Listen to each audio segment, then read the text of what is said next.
देखेंगे कि हम खुद से इलेक्ट्रिसिटी बिल कैसे कैलकुलेट कर सकते हैं, ठीक है। इस पे न्यूमेरिकल्स भी आ सकते हैं, ठीक है। तो इलेक्ट्रिक एनर्जी का कॉमर्शियल यूनिट समझने के बाद हमने देखा कि भाई मीटर रीडिंग से कैसे इलेक्ट्रिक बिल्स निकाले जाते हैं। अभी हम खुद से अपना इलेक्ट्रिक बिल कैसे कैलकुलेट कर सकते हैं, इसे देखते हैं, ठीक है। तो इसको कैसे कैलकुलेट किया जाता है, पहले तो देखेंगे हम कि भाई अपने घर में इलेक्ट्रिक अप्लायंसेस कौन कौन से हैं, ठीक है।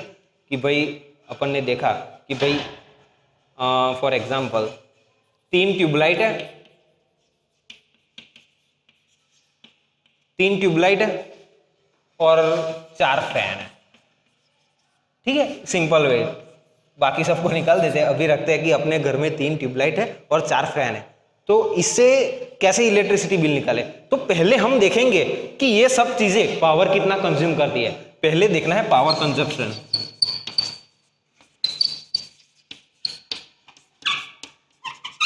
पावर कंजप्शन देखना है, वो कैसे देखा जाएगा कि भाई एक इलेक्ट्रिक अप्लायंस है, फॉर एग्जांपल है ट्यूबलाइट, ठीक है। ट्यूबलाइट है तो भाई वो फॉर एग्जांपल 220 वोल्ट, नहीं ट्यूबलाइट नहीं, अपन ले लेते हैं कोई भी ले लेते हैं, वैसे इलेक्ट्रिक आयरन ले लेते हैं अपन, ठीक है। इलेक्ट्रिक आयरन ले लेते हैं फॉर एग्जांपल 220 वोल्ट, ये इसको वोल्टेज की ज़रूरत पड़ती है, ये 220 वोल्ट कंज्यूम करती है। और करंट ये कितना पैदा करती है, फॉर एग्जांपल अगर करंट इसको ज़रूरत पड़ती है 5 एम्पियर, 5 एम्पियर करंट की ज़रूरत पड़ती है, तो अभी कितना होगा पावर कितना होगा,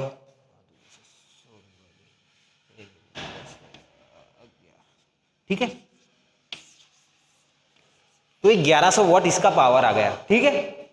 पावर कंजप्शन ऐसे देखा जाता है। फॉर एग्जांपल ट्यूबलाइट है तो भाई ट्यूबलाइट को कितने वोल्टेज की जरूरत पड़ रही है और उसको कितने करंट की जरूरत पड़ रही है, वो सब लिखा होता है, वो उसका होता है ना, उस पे ये लिखा होता है कि वो कितना करंट लेता है और कितना वोल्टेज वो कंज्यूम करता है, ठीक है। तो उससे अपन पावर निकाल लिए, ठीक है। V × I पावर निकल गया। और पावर निकालने के बाद हमें क्या दिखाना है कि ये कितने घंटे तक चालू रहता है, ठीक है, कितने घंटे तक ये चालू रहता है। फॉर एग्जाम्पल कि भाई इस्त्री, यहाँ पे इस्त्री की बात कर रहे हैं अपन, तो इस्त्री 1 घंटे के लिए चालू रहती है, ठीक है, 1 घंटे के लिए। तो एनर्जी क्या हो गई 1100 watt hour, means 1.1 kilowatt hour. कि भाई रोज अपन इस्त्री, ठीक है, इस्त्री 1 घंटा लगता है अपने को इस्त्री करने में कपड़ों को, तो भाई एक दिन में 1.1 किलो वॉट आवर मतलब 1.1 यूनिट, सिर्फ एक इस्त्री 1.1 यूनिट पावर कंज्यूम कर रही है, ठीक है। ऐसे महीने का देखना है कि एक महीने में भाई ये इस्त्री कितना पावर कंज्यूम करेगी, तो × 30 कर देंगे अपन, ठीक है।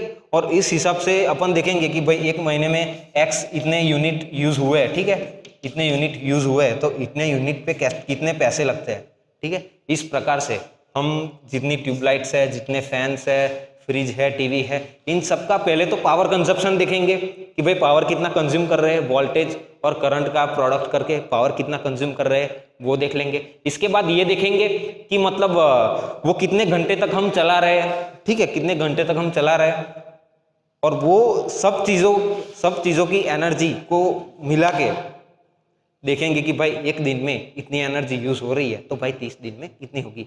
ऐसे करके हम खुद से बिल कैलकुलेट करते हैं कि भाई काफ़ी सारे फैमिलीज होते हैं कि भाई उनको नया एसी लेना है, ठीक है, एसी लेना है, तो उनको देखना है कि भाई कि एसी लाएंगे तो इलेक्ट्रिसिटी बिल पे क्या फर्क पड़ेगा, ज़्यादा तो आएगा पर कितना ज़्यादा आएगा वो कैसे देखेंगे। वो तो ऐसे ही देखा जाएगा कि भाई पहले वो देखेंगे कि कितना वोल्टेज वो कंज्यूम कर रहा है, फिर कितना करंट उसको लगा, इससे उनको पावर मिल गया, ठीक है। पावर मिल गया तो पावर और कितना घंटा कितने टाइम तक वो लोग चलाने वाले हैं, इससे क्या मिल जाएगा, यूनिट्स मिल जाएंगे कि एक दिन में कितना यूनिट यूज कर रहा है तो एक महीने में कितना यूनिट यूज करेगा, ठीक है। यहाँ से अपन खुद से इलेक्ट्रिसिटी बिल्स कैलकुलेट कर सकते हैं। Thank you very much.